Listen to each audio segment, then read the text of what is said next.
On Mother's Day, my daughter gave her mother-in-law a diamond ring and a river cruise, and she gave me a wilting carnation in a plastic sleeve.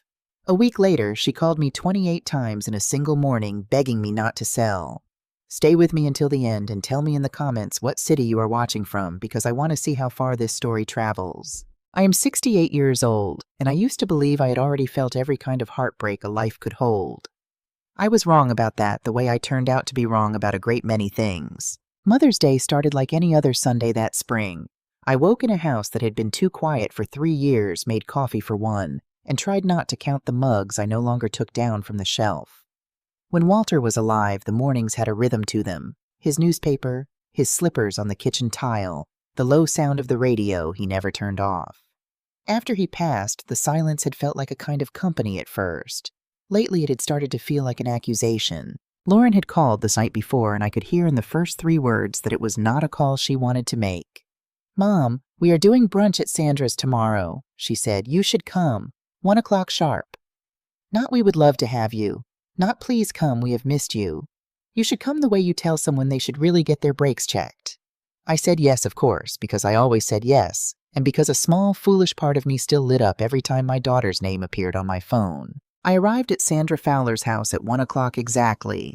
The driveway was already full of cars that gleamed, and I could hear laughter coming from the backyard before I had even shut my own door. Sandra had always been everything I was not. Polished easy in a crowd, the kind of woman who could walk into a room and rearrange its weather. Her house looked like a page torn out of a magazine, white trim and clipped hedges and a wide porch with ferns hanging in matched pairs. I stood at the gate for a moment, holding the little gift bag I had brought for my daughter, and I felt the way I always felt at that house, like a guest who had shown up on the wrong afternoon. "Marilyn," Sandra called out when she saw me, her smile arriving a half-second before the rest of her. "So glad you could make it." She said it warmly, and that was the strange thing about Sandra. She was never once unkind to me, which somehow made everything worse. Lauren looked up from where she sat beside Sandra, their 2 heads bent close over something on Sandra's phone, and she gave me a small nod. "Hi, Mom," she said. "You can sit over there." She tipped her chin toward an empty chair at the far end of the long table, down where the conversation thinned out into nothing, and then she turned back to Sandra and to whatever had been funny before I arrived. I sat where I was told. I have thought about that a great deal since how easily I sat where I was told. Grant's grill, was going at the other end of the yard, and my son-in-law stood over it in an apron playing the devoted man of the family, laughing at every joke a beat too loudly. Grant's sister was there with her children, 2 of Sandra's friends from her garden club, a neighbor couple I had never met. Everyone at that table seemed to belong to something, some warm and easy web of belonging, and I sat at the end of it holding my purse in my lap like a woman in a waiting room. Then came the gifts. And this is the part I keep returning to, the part that split my life into a before and an after. "We have something for you," Sandra Lauren announced, standing, and there was a brightness in her voice I had not heard aimed at me in years. Grant came up beside her, carrying a slim velvet box in a cream-colored envelope. Sandra opened the box and actually gasped, one hand flying to her mouth. Inside was a ring, a real one, a diamond that caught the afternoon light and threw it back around the yard. "Lauren, honey," Sandra said, "this is far too much." "It is not too much for the woman who raised the best man I know," Lauren said, and she leaned down and hugged her mother-in-law for a long time, and everyone made the sound people make. Then Grant handed over the envelope. Inside were tickets for a river cruise 10 days along the Danube, the good cabins. Sandra pressed the tickets to her chest, and her eyes went wet, and the whole table applauded, and Lauren stood there glowing like a woman who had finally gotten something exactly right. I did the math without meaning to. I have always been quick with numbers. It is half of what built everything I built. The ring and the cruise together were more than $20,000. Something cold settled low in my stomach and stayed there. "And for Grandma Marilyn," Grant said. And I noticed that the brightness had drained out of the room by then, that the sentence came out flat an afterthought, remembered on the way out the door. Lauren walked the length of the table to me and put a small bag in my hands. Inside was a single carnation, the dyed kind they keep in a bucket by the register at the grocery store, already going soft at the edges, wrapped in a sleeve of crinkling plastic. Under it was a card, the generic kind sold on a spinning rack for $1. I opened it. The printed line said Happy Mother's Day. Below it, in my daughter's quick, slanting hand, it said, Thanks for everything, Mom. Thanks for everything. As if I had bagged her groceries, as if I had handed her a receipt. The table had gone quiet again, and I could feel them all waiting to see what I would do. Sandra cleared her throat and looked at her lap. Even Grant seemed to find the coals of the grill suddenly fascinating. "It is lovely," I said, and my voice came out smaller than I wanted it to thin as paper. "Thank you, dear." But Lauren had already turned back toward Sandra, already launched into some story about the towns along the river they would see, and the conversation closed over the moment, like water over a dropped stone. I stayed another hour. I am not sure why. I watched my daughter lavish her attention on a woman she had known for 12 years, and I sat with a $5 flower going limp in my lap, and I felt myself shrinking down to something very small in that bright and pleasant yard. When I finally said I ought to head home, Lauren barely looked up. "Thanks for coming, Mom," she said. "Drive safe." The drive home was a smear of green and gray. I kept seeing the ring the cruise tickets, the pure, uncomplicated joy on Lauren's face when she gave them. When was the last time she had looked at me that way? When was the last time she had put any real thought into anything she put in my hands?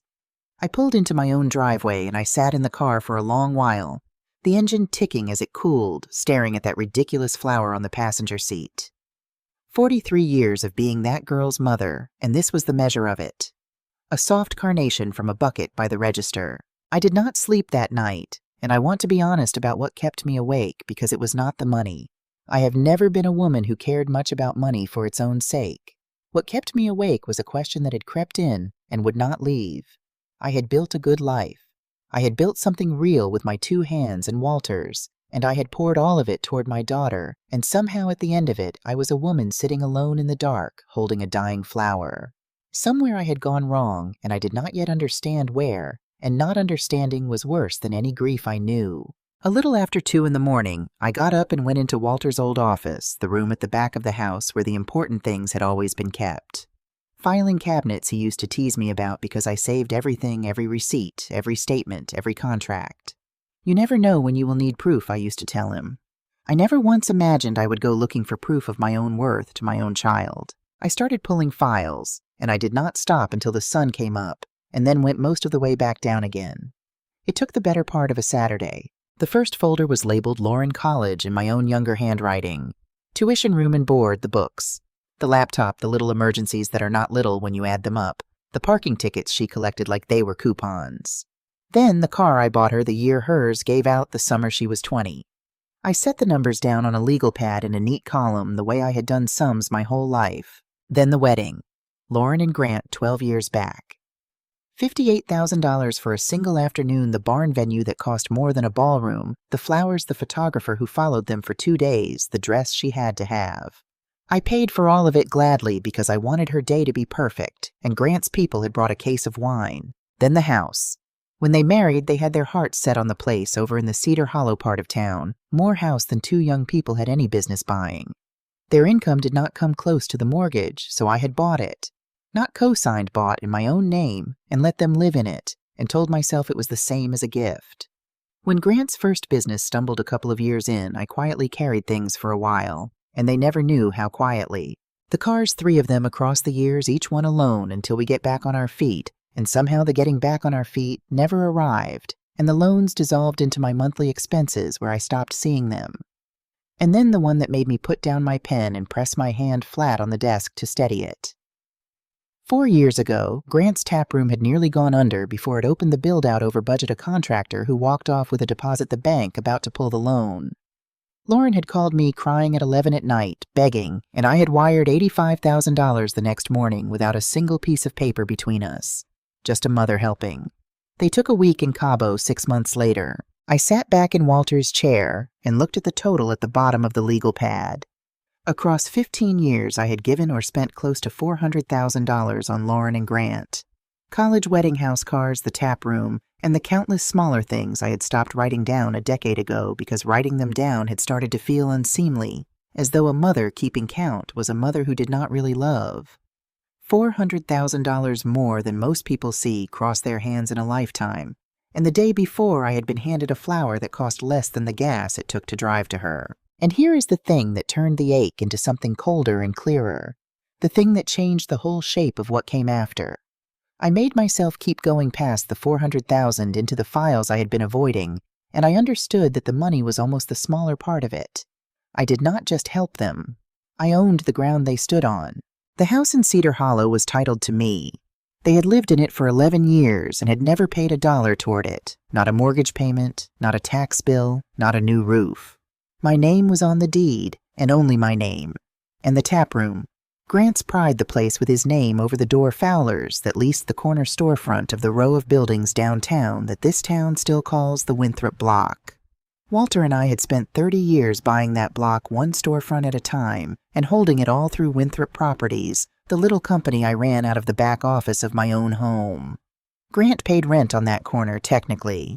He paid it month to month with no real lease at a number roughly 40% below what any other tenant on the street paid, and the property taxes on that unit, and the repairs and the new furnace 2 winters ago had all come quietly out of my company.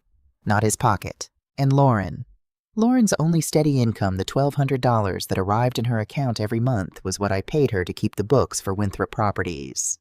6 hours of work, maybe, if she stretched it. Money I had invented for her so she would feel she had a paycheck of her own. I sat in that dim office as the second evening came on, and I understood finally and completely what I was to my daughter. I was not her mother, or I was not only her mother. I was her landlord. I was her employer. I was her bank. Her whole grown life, the house and the business and the paycheck and the safety net under all of it, was built on ground I owned and money I gave. And somewhere along the way I had become the villain in her telling of it anyway. The cold, distant mother who did not understand her. The woman who did not quite fit at the good end of the table. They had made me into that while living inside everything I had made for them. And they had never once seen the contradiction, because I had made the whole arrangement invisible, the way you make a floor invisible by never letting anyone fall through it. My phone lit up on his desk. A text from Lauren. Mom Grant's truck died. Can we borrow yours for a few days? I looked at it for a long time. I had answered 100 texts exactly like it over the years. Always the same word, always yes, always within the minute. I typed 3 words instead. I'll think about it. And then I set the phone face down on the desk, and I noticed that my hand was steady, and that for the first time in longer than I could remember, I did not feel like a woman being asked for something. I felt like a woman with something to decide. I did not sleep much better that night, but it was a different kind of not sleeping. The week that followed had a strange charged quality to it, the air before a storm turns. I went about my ordinary days, the grocery store, the bank, the slow walk I take around the reservoir, and underneath all of it, a decision was setting like concrete. By Sunday I knew what I was going to do, and on Monday morning I called the one person in town I trusted to help me do it cleanly. Ruth Delaney had handled my legal work for 12 years, the property closings and the LLC filings and Walter's estate when the time came. Her office is on the 2nd floor above the old pharmacy, and from the chair across her desk, you can see straight down Main Street to the Winthrop Block, the green awnings, the corner where Fowler's sits. She poured me a cup of tea and settled back and looked at me over her reading glasses. "You look like you have not slept, Marilyn," she said. "What is on your mind?" I had rehearsed the sentence all weekend, and still it came out of me like something heavy set down after being carried too far. "I want to sell the block," I said. "All of it. And I want to unwind everything else. The house, the lease, the arrangement with Lauren, all of it cleanly. And I want to do it as one clean break, not a piece at a time." Ruth did not gasp, which is one of the reasons I have kept her all these years. She set down her tea and picked up a legal pad and let a long moment pass. "You have spent 30 years building that block," she said carefully. "You and Walter. That is your whole legacy on that street." "That is exactly the problem," I said. "It has stopped being a legacy. It has turned into a leash, and I am the one wearing it." "Walk me through what happens," I said, "if I sell." So she did in her plain and unhurried way. If I sold the block, the new owner would take the storefront on the corner, and Fowler's would either sign a real lease at a real number, or it would not survive the difference. If I stopped paying Lauren to keep books that a sale would make unnecessary, her paycheck ended. If I sold or transferred the house in Cedar Hollow, they would face for the first time in 11 years the actual cost of the roof over their heads. She laid it out without a shred of judgment, and then she set down her pen and looked at me. "Marilyn," she said, "last time you sat in that chair, you were talking about bringing Lauren in as a real partner someday. What changed?" I told her about Mother's Day, The ring and the cruise and the $20,000 and the carnation and the card that thanked me for everything, the way you thank a stranger. I told her about the legal pad and the $400,000 and about sitting in Walter's office understanding at last that I was a bank my daughter had mistaken for a mother. Ruth listened all the way through without interrupting, though I saw her wince once or twice at the details. I see, she said when I was done. And selling is your way of doing what exactly? Of punishing her. No, I said, and I found that I meant it. It is my way of finding out who she is. Right now I do not know whether my daughter loves me or loves my checkbook, and I am too old to spend whatever years I have left not knowing. Ruth nodded slowly. There are gentler ways, she said. We could restructure over time, raise the rent in steps, wind the support down gradually so no one is knocked off their feet. No, I said, and my own firmness surprised me. Gradual gives people time to adjust and time to find some new way to manage me. If I am going to do this, it has to be clean and it has to be all at once and it cannot be undone. She held my eyes for a moment and then she gave me a small nod, the nod of a woman who has decided to help you carry the thing rather than talk you out of it. All right, she said, then we do it clean. But I want you to hear me say this once, Marilyn, out loud so you cannot say later that I did not. Once this starts, there is no going back. Are you ready for how Lauren is going to take it? I thought about the carnation sitting that very moment in a water glass on my kitchen windowsill, already brown at every edge. I am ready, I said for her to show me exactly who she is. That afternoon I made the first calls, the small ones, the ones that start an avalanche so quietly you cannot yet hear it. I phoned the appraiser Ruth used and set an appointment to have the whole block valued. I called a property manager from 2 towns over and asked casually what he would bid to take over the buildings because I wanted a number to hold in my hand. And then I called Grant and I kept my voice as light and businesslike as a woman discussing the weather, and I told him I was reviewing all of the leases on the block, his included, and having the corner unit appraised, and that we should sit down sometime soon and talk about bringing his rent in line with the street. The panic came into his voice before I had even finished the sentence. Marilyn, he said, we can work something out. We can talk about it, whatever you need. It is not about need, Grant, I said. It is about getting my house in order. And I hung up before he could find the next thing to say, and I stood in my kitchen in the last of the afternoon light looking at that brown flower in its glass, and I felt for the first time in 3 years entirely awake. The changes I set in motion that first week were small, almost invisible the way the first cracks in a frozen pond are almost invisible. I did not announce anything. I did not sit anyone down. I simply began quietly and steadily to take my hands off the wheels I had been steering for other people all these years. I called the accountant who kept the books alongside Lauren for Winthrop Properties, a careful man named Paul Ridgway, who had done my taxes since before Walter died, and I told him that Lauren's paid bookkeeping role would be winding down over the coming weeks, and that I wanted the accounts brought fully current and ready to hand off. He said, of course, Marilyn, and asked no questions, which is what you pay a good accountant for. I told Grant in a second short phone call that the appraiser was coming to walk the corner unit, and that once I had a real number, I expected we would need to talk seriously about the lease. I kept my voice level and pleasant, the voice of a landlady and not a mother, and I could hear him trying to read it, trying to find the ledge under his feet. And within a day, the panic began leaking back to me from both directions, the way water finds every low place in a house. Lauren called that evening, her voice pulled tight as a wire. Mom, she said, Paul told Grant something about my bookkeeping ending. Did I do something wrong? Not at all, dear, I said. I am simplifying things, that is all. But that is my income, she said. And there it was, the word income before she had asked a single question about why, before she had asked how I was, whether I was sleeping, whether the house was too quiet. I am sure you will land on your feet, I told her. You are a capable woman. There was a long silence on the line, and then in a smaller voice she asked, Mom, is everything okay? You have been strange lately. I am fine, Lauren, I said, just putting my affairs in order.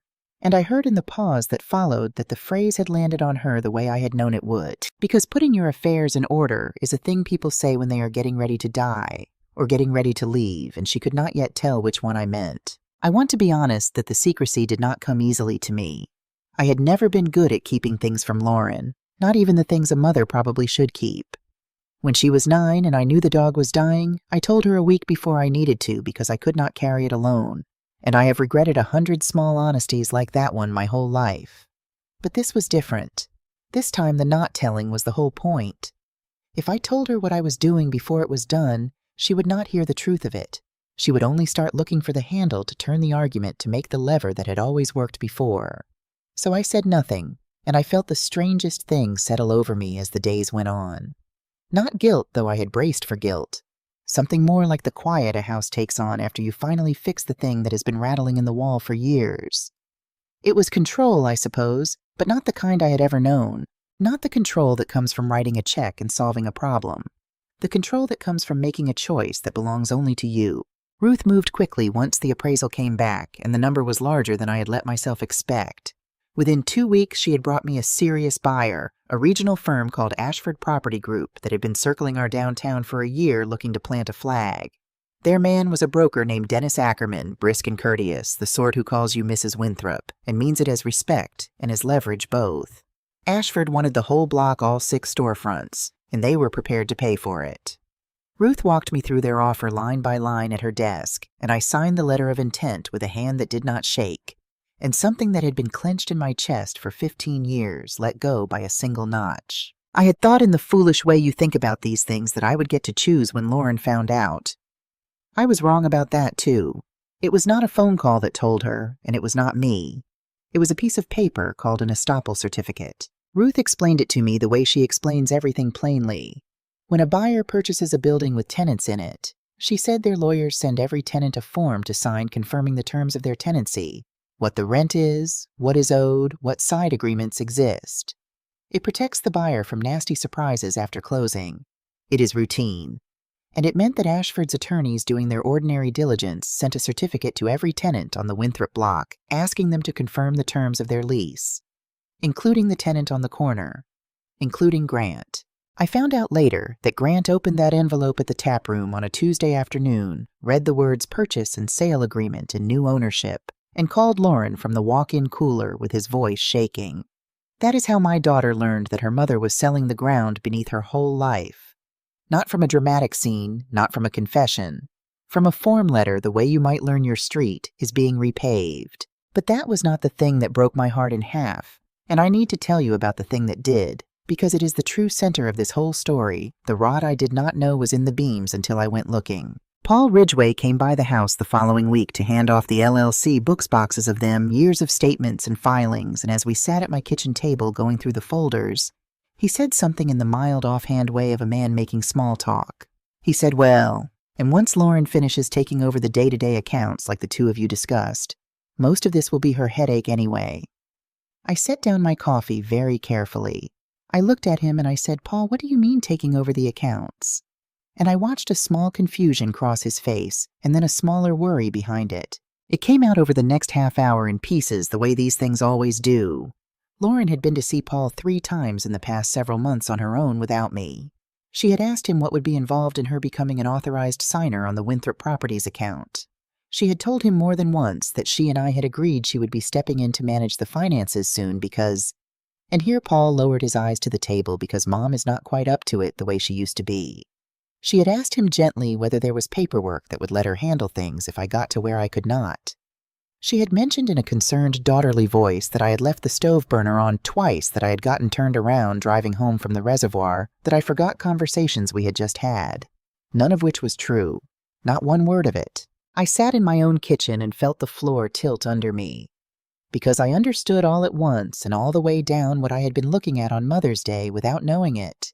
Sandra, the warmth, the best friend closeness between my daughter and a woman she had known 12 years.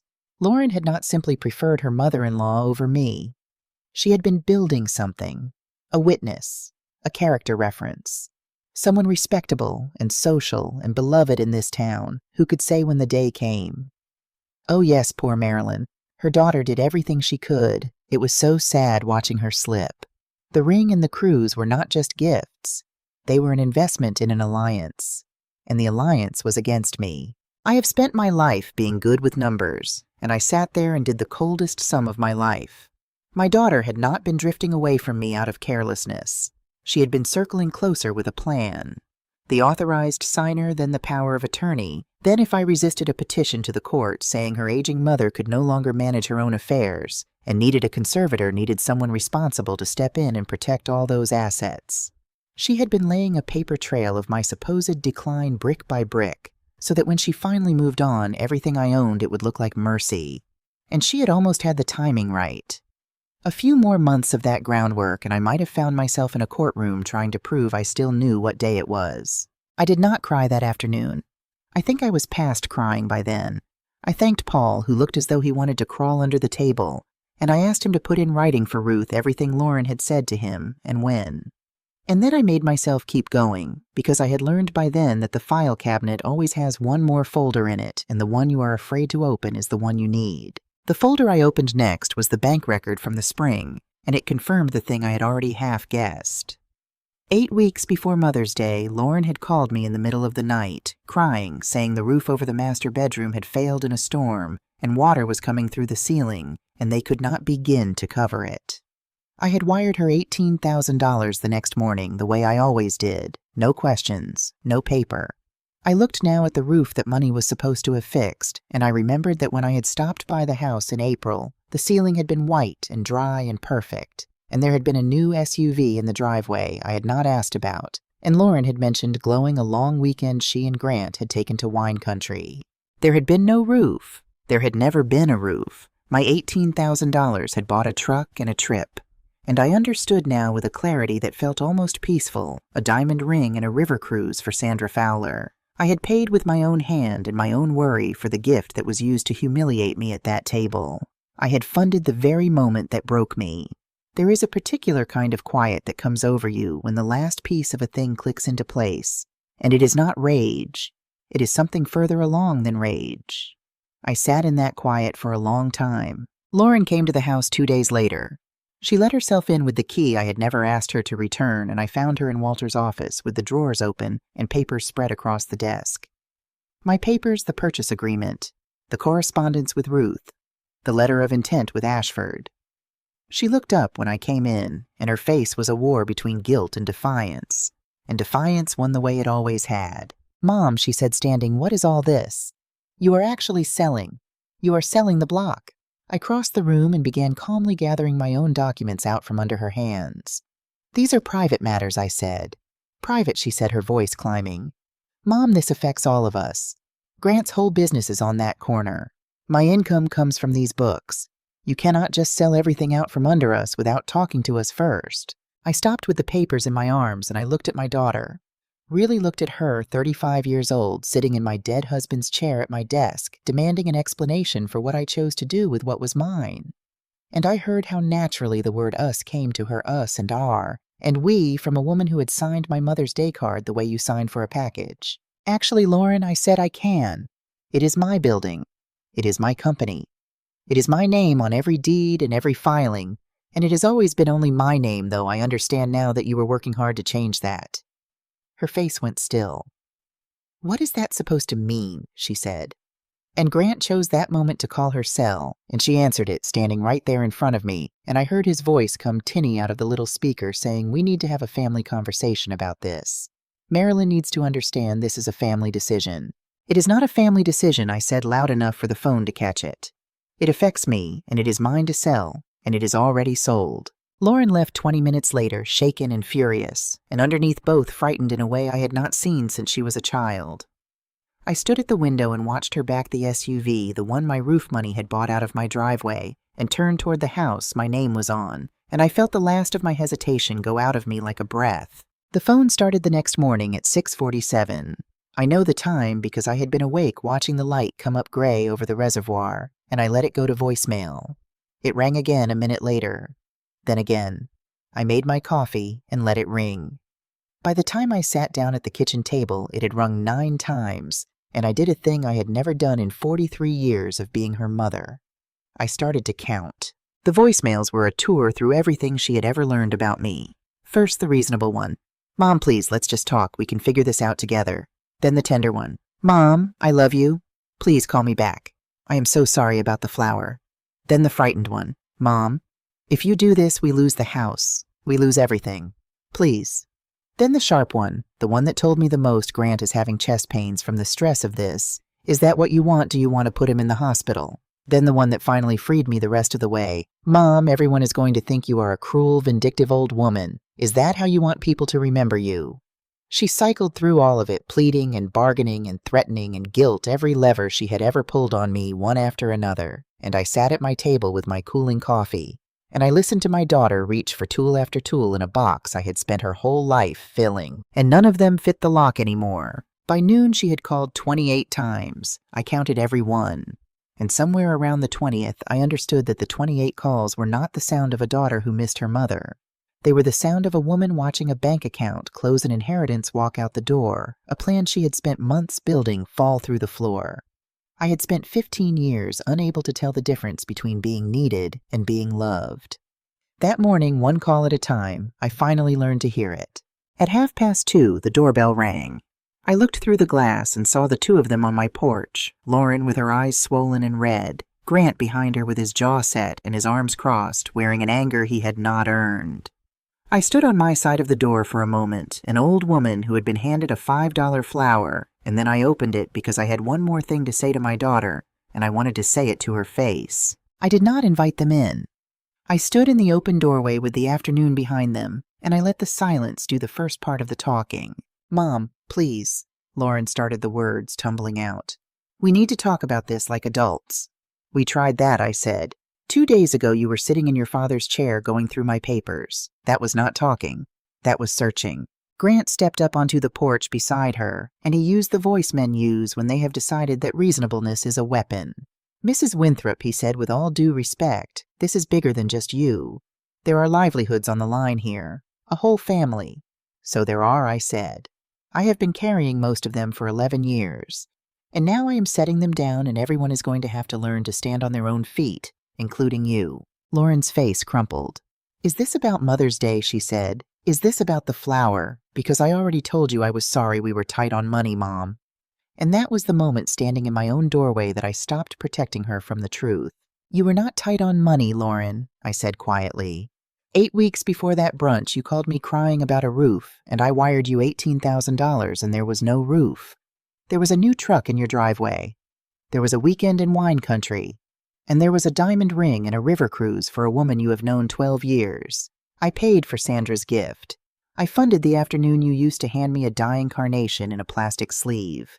So do not stand on my porch and tell me you were tight on money. Her mouth opened and no sound came out of it.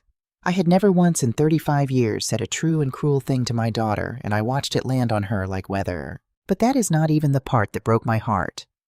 I went on because I found I could not stop now that I had started. I could have forgiven the money. I have forgiven you 100,000 things you never knew I saw. What I cannot forgive is Paul Ridgway. What I cannot forgive is my own daughter going to my accountant 3 times behind my back, asking to be put on my accounts, telling him we had agreed I would be handing things over, telling him I leave the stove on, that I get lost coming home, that I forget my own conversations. Building a case, Lauren, a paper trail, so that when the day came that you moved to take everything I own, a judge would look at it and call it mercy. The color went out of Grant's face first. He had known then. Lauren just stared at me, and for once she did not reach for a single one of her tools, because there was no tool for this.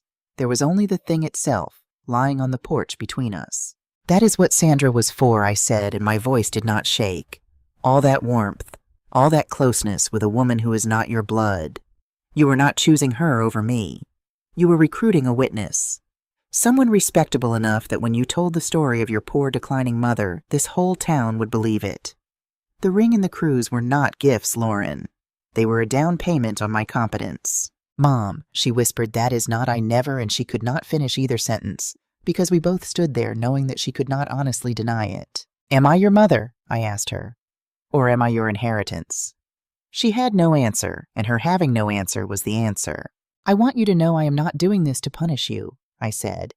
And I meant it as much as I have ever meant anything. If I wanted to punish you, I would have called the police, or Ruth would have filed something, and believe me, she wanted to. I am doing this to get free. I am 68 years old. I buried your father. I have spent every year since being a checkbook that answers to Mom, and I would like before I am done to find out what my life is when I am not holding up everyone else's. That is all. That is the whole of it. Grant took Lauren's arm and said low, "Come on, we are wasting our time. She has made up her mind." And for once, Lauren pulled away from him. She looked at me with something I had not seen on her face in years, something stripped bare, and she said, "Mom, what do you want from me? Just tell me what to do to fix this, and I will do it." I looked at my daughter a long moment, 35 years old, crying on my porch, finally asking the right question, and years too late to get the answer she wanted. "I want you to find out who you are without my money," I said. "I want you to learn to love something that cannot pay you back. And then when you have done that, if you have done that, we will see. But it will not be today, and it will not be because you are afraid of losing the house." She started to say something, and I stepped back into the doorway. "I love you, Lauren," I said. "That is why I am doing this." And I closed the door gently, and I stood on my side of it and listened to her cry on the porch for a while. And then I heard the SUV start, and then the street was quiet again, and so was I. The sale closed 6 weeks later on a bright, cold morning, and I signed my name to the last page, and Ashford Property Group took the Winthrop block all 6 storefronts, the green awnings, the corner. Ruth had built it clean exactly as I asked, no loose threads for anyone to pull. The new owners reset every lease to market, which is their right and their business, and the corner unit that had carried Fowler's for 4 years at 40% under the street was suddenly a real number with no one quietly paying the taxes and fixing the furnace behind the scenes. The tap room could not survive the difference. Nothing I did to them was done with my own hand, and that mattered to me. I did not evict anyone. I did not raise a rent or call in a loan. I simply stopped being the floor they had been standing on without knowing it was a person, and when I stepped out from under them, they fell the ordinary distance any 2 adults fall when no one is holding them up. I bought a small furnished cottage that autumn up north on a lake most people have never heard of.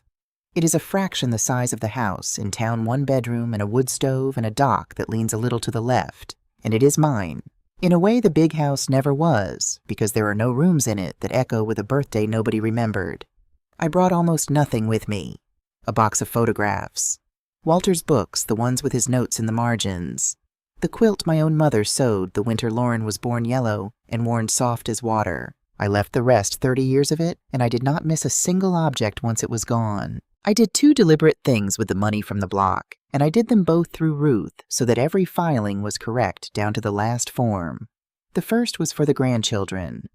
Owen and Katie are still young, and I set up a trust for their education that pays out to each of them directly when they turn 18 into their own hands with no path through their parents at all. Ruth handled the gift tax reporting on it, so there would be no trouble down the road. I will likely not see much of them grow up given how things are, but I could at least make sure that the one thing I had always wanted to give them a door out into their own lives could not be spent by anyone but them. The second thing was the house in Cedar Hollow. I want to be clear about what I did because it is the opposite of what you might expect. I did not take the house from them. I paid off the last of the mortgage that was in my own name, every dollar of it, and then I signed the deed over to Lauren and Grant, free and clear, and Ruth filed the gift tax paperwork on the transfer the same as she had for the trust. They own their home now outright. No bank, no payment, nothing owed to anyone. I did not do it as a kindness, or at least not only as one. I did it as a severance. It was the last check I will ever write for them, and I wanted the last one to be the largest, and I wanted it to close the account completely. A clean break all at once, exactly as I told Ruth in her office that first morning. They have a paid roof over their heads for the rest of their lives, and they will never receive another dollar from me. And both of those things are true at the same time, and I meant both of them. The first winter on the lake was long and white and quiet, and I learned things about myself I had not had room to learn in decades. I learned that I like to garden, that I am not good at it yet, and do not mind. I signed up for a pottery class in the town, 12 miles down the road, and made a great many lopsided bowls that I use anyway. I joined a book club of women who argue cheerfully about novels and bring too much food. And I made a friend, a real one, a woman named Joan, who lives across the water and walks the shore road at the same hour I do most mornings. It was Joan who taught me without ever meaning to what I had been missing all those years. Her son and his wife come up from the city to see her not on holidays, not because they need something, but on plain ordinary weekends for no reason at all. I had dinner with them the first autumn I was there, and I sat at Joan's crowded little table and watched her daughter-in-law reach over and refill Joan's glass without being asked. Watched her son tell a long, boring story about his work just because his mother liked to hear his voice. And I understood quietly and without bitterness that this was the thing.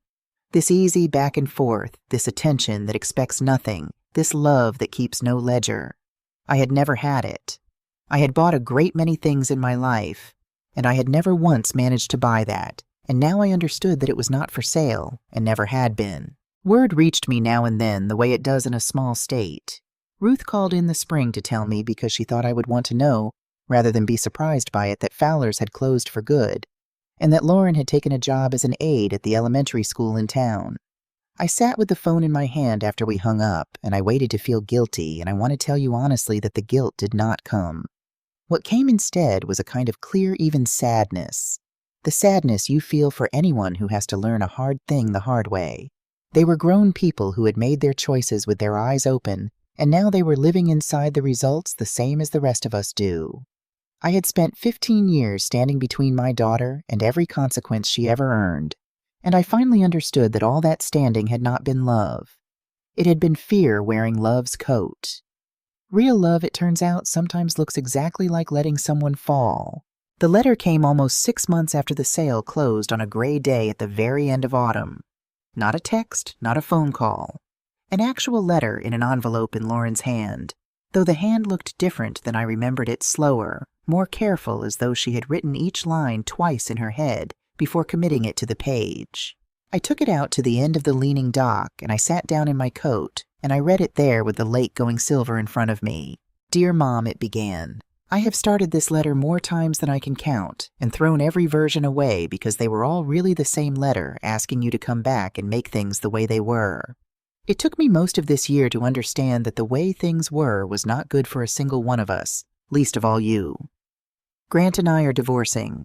I imagine you have heard about the tap room and about the school. It has been the hardest year of my life, and it has also been the first honest one, because for the first time since I was 20, I have had to find out who I am without you standing behind me with your checkbook open. I am not writing to ask you for anything. I know that door is closed, and I understand why you closed it. I am writing because I finally see what you were doing, and I owe you the words, even if it is far too late for them to matter. You were not punishing me. You were freeing us both, and you were the only one of us with the courage to do it. I am sorry, Mom. I am sorry for treating you like a bill that always got paid. I am sorry for the flower. I am so ashamed of the rest of it that I can barely write it down, the things I said to Paul, the things I let myself believe about you so that they would be easier to say. You were never once confused. I was. I hope you have found some peace up there. You more than earned it. I love you, and I do not expect you to answer this, and I will not knock on your door. That much I can finally give you. There was a line at the very bottom below her name, and I read it 3 times before I let myself feel it. I kept the carnation she wrote. It is pressed and framed on my kitchen windowsill, and every morning I look at it, and I make myself remember your face when I handed it to you. I never want to forget the day I broke my mother's heart. I am sorry it took losing everything to teach me how to be sorry. I sat on that dock for a long time as the light went out of the sky, and then I went inside and I got out a sheet of paper and I wrote back to her. Dear Lauren, I wrote thank you for your letter. It means more to me than I know how to say. I wrote 3 pages and every word of it was true, and when I was done I folded it and put it in an envelope and addressed it to the house that is now hers. And then I set it in the drawer of the little desk by the window, and I did not mail it.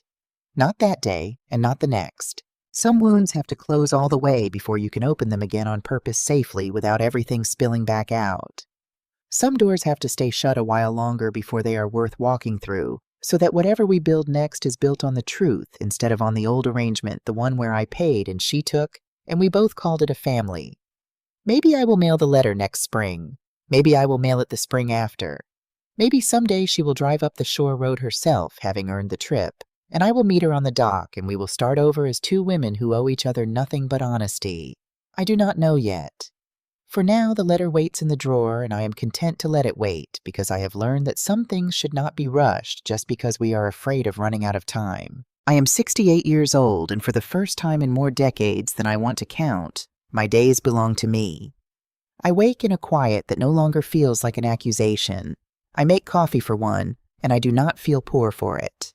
Out past the leaning dock, the water is going gold with the last of the light, and a loon is calling somewhere across the lake, that long haunting sound I had never once heard in all my years of being busy and needed and taken for granted. Near the reeds, a mother duck slides by with her line of ducklings following behind her, and I watch them until they round the point and are gone. I built a whole life trying to buy my daughter's love, and in the end, the only thing that ever worked was letting it go. It cost me everything I thought I could not live without, and I have never in my life been this free. Now I am curious about you, the one who stayed with me all the way to the end of this. What would you have done if you had been standing in that doorway? Have you ever had to set down a weight you mistook for love? Tell me in the comments, and tell me the city you are watching from, because I still want to know how far this story has traveled. Thank you for staying with me until the end.